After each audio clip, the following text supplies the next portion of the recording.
Go. Good evening. I want to talk to you tonight from my heart on a subject of deep concern to every American.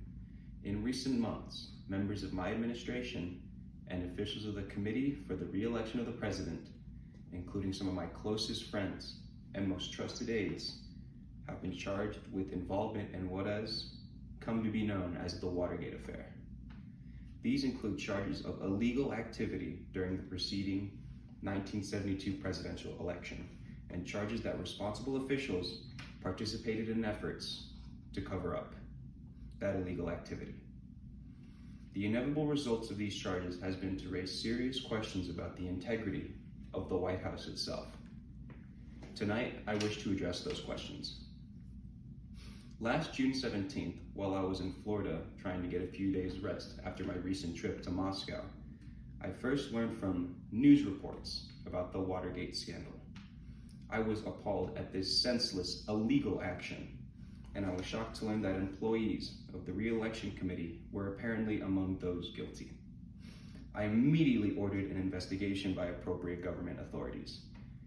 On September 15th, as you will recall, indictments were brought against 7 defendants within the case. As the investigations went forward, I repeatedly asked those conducting the investigation whether there was any reason to believe that my administration was in any way involved. I received repeated assurances that they were not. Because of these continuing reassurances, because I believed the reports I was getting, because I had faith in the persons from whom I was getting them, I discounted the stories in the press that appeared to implicate members of my administration or other officials from my campaign. Until March this year, I remained convinced that these denials were true and that the charges in involvement by members of the White House staff were false. The comments I made during this period and the comments made by my press secretary on my behalf were based on the information provided to us at the time that we made those comments. So this was Nixon's first Watergate speech. This would inevitably begin the whole Watergate affair with Nixon.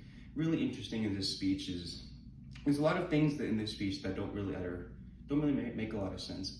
In Nixon's actual speech, you notice that he pauses a lot awkwardly in the middle of sentences.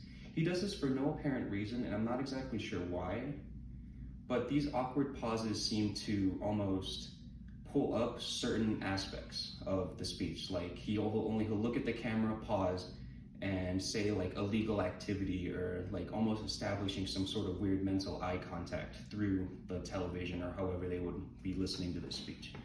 Also, the speech was probably meant for the radio as well, so it was maybe flair for radio dwellers as well. I also noticed that in this speech, a lot of the times he says I a lot. I was appalled, I did research into this, I ordered this.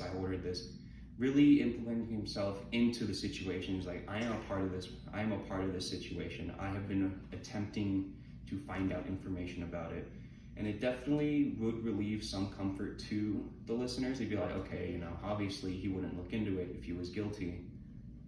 As obviously he was 100% lying through his teeth when this speech was happening. But it almost seems to kind of clear his name in a weird way.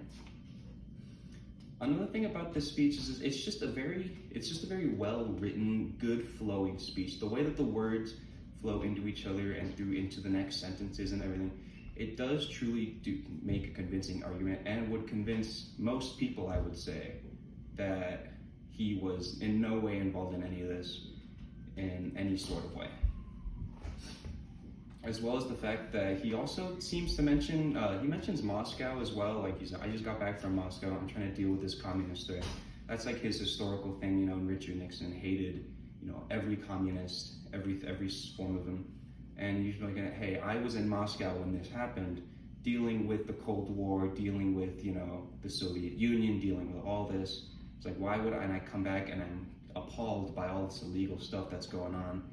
It really does make the case that he was trying to clear his name and that he could be a good guy in this scenario. And that's it.